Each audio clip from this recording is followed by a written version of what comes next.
ये प्रश्न हमारा ये है, ऐसे ऐसे बोल देते हैं, आप थोड़ा हिंट मिल जाए कि बिहार से झारखंड अलग हुए लगभग 22 साल हो गए।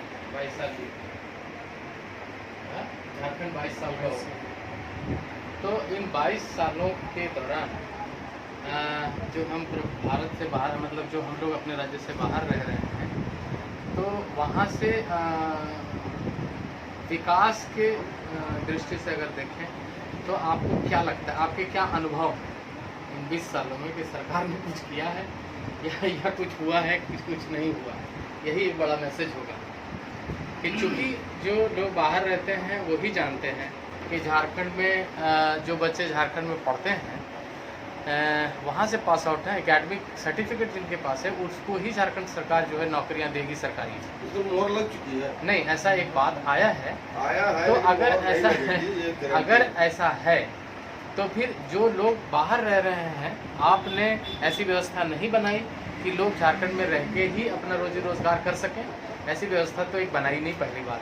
दूसरी बात है कि जब लोग बाहर रह रहे हैं तो सीधी सी बात है कि वो अपने बच्चों को बाहर ही पढ़ाएंगे। तो बाहर जो जैसे कुछ लोग मुंबई में रह रहे हैं, कुछ गुजरात में रह रहे हैं और वहाँ पे अपने बच्चों को पढ़ाया और सर्टिफिकेट वहाँ का है, तो क्या झारखंड सरकार उन सर्टिफिकेट्स जो बाहर से बने हैं उसको क्या डब्बे में डाल देगी?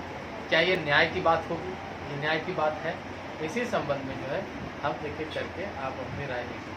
तो सबसे पहली बात तो ये कहना है कि 20 सालों में झारखंड सरकार ने जो कुछ भी किया है, झारखंड सरकार ने जो कुछ भी, चाहे जिसकी भी सरकार रही हो, हम उसकी बात नहीं करते हैं, चाहे सरकार जिसकी भी रही, क्या हमें कुछ सुविधा उपलब्ध करा पाई है?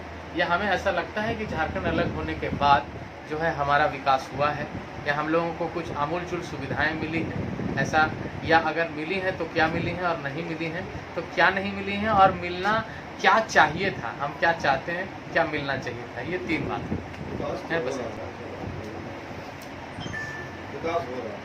तो एक एक करके इस पे जो है हम चर्चा बढ़ाते हैं। और पहला बात है कि जो हमारे सामने है अभी, नाम बताइए अपना। मुकेश साहब जी, इस बारे में तो बात कहिए। हमारा झारखंड अलग होके 22 साल हो गया। 22 सालों में जिसकी भी सरकार रही हो तो वो जो किया है, लेकिन जो लोग रोजगार उस हिसाब से कोई भी सरकार नहीं कर पाई है, जिसकी वजह से आज हम लोग प्रदेश में अगर हमारा झारखंड में ही रोजगार रहता तो हम लोग मुंबई, दिल्ली, कलकत्ता नहीं रहते और अपने बीवी बच्चों को यहाँ पे रख के या बच्चे को पढ़ाई नहीं करते। झारखंड में ही मुझे जॉब मिलता, नौकरी मिलती तो यहाँ आने की ज़रूरत ही नहीं था। सरकार जो ये कर रही है कि जिनका सर्टिफिकेट, एडमिट कार्ड झारखंड का रहेगा उनको ही नौकरी दिया जाएगा, तो ये गलत है। ऐसा नहीं होना चाहिए, क्योंकि हम प्रदेश में हैं तो प्रदेश में अपने बच्चों को शिक्षा दे रहे हैं। बाकी तो हमारा जो है झारखंड में वो तो है ही।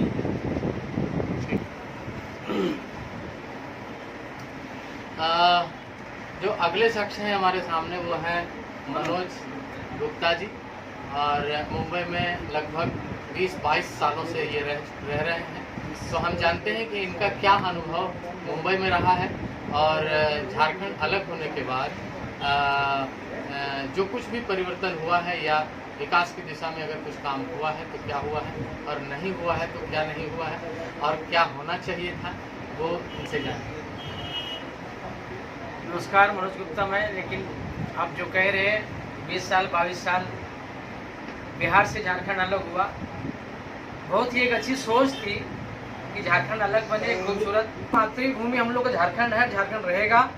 और झारखंड में हम कह रहे थे कि विकास 22 साल का जो हो गया और कुछ अच्छा बनेगा, तो अच्छा इसलिए बनने का एक सपना था क्योंकि वहाँ से कोयला, अभ्रक, लोहा, इस्पात वगैरह का उपजाऊ है। टाटा ऐसी कंपनी जो हमारे जमशेदपुर टाटा में है, बड़ी बड़ी कंपनियां जो हैं हमारे झारखंड में होके भी आज झारखंड गरीब है।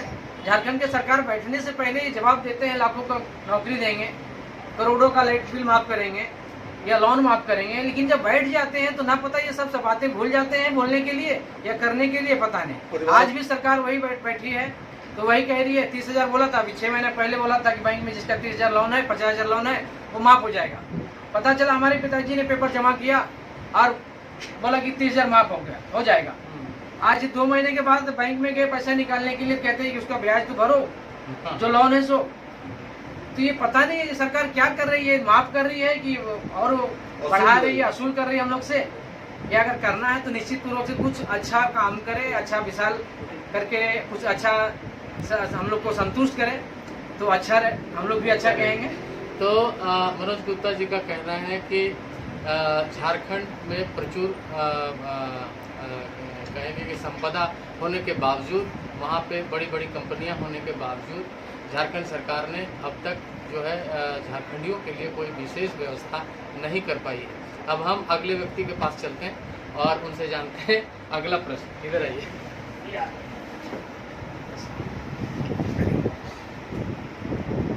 दो में लीजिएगा। जहाँ तक मुझे पता है मैं 2010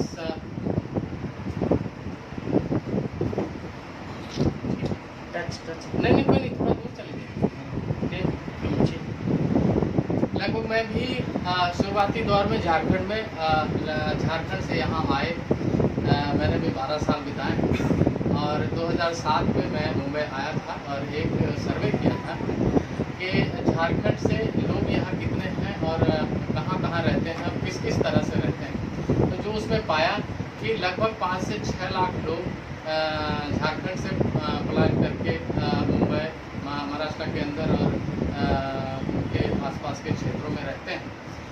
और एक बात और पाया कि यहाँ पर झारखंडियों के 5-6 संगठन हैं, जिसमें से एक झारखंडवासी महाराष्ट्र युवा मंच था, एक झारखंडी सेवा संघ था, बिरसा मुंडा सेवा संघ है, इधर आपके एक अनमोल शक्ति सेवा संघ है, किशोरी जी का क्या नव झारखंड फाउंडेशन करके एक संगठन था, इधर एक एकता झारखंडी एकता संघ था। तो इस तरह से 5-6 संस्थाएं यहाँ रहती हैं। मेरा अगला प्रश्न है, आपका नाम बताइए।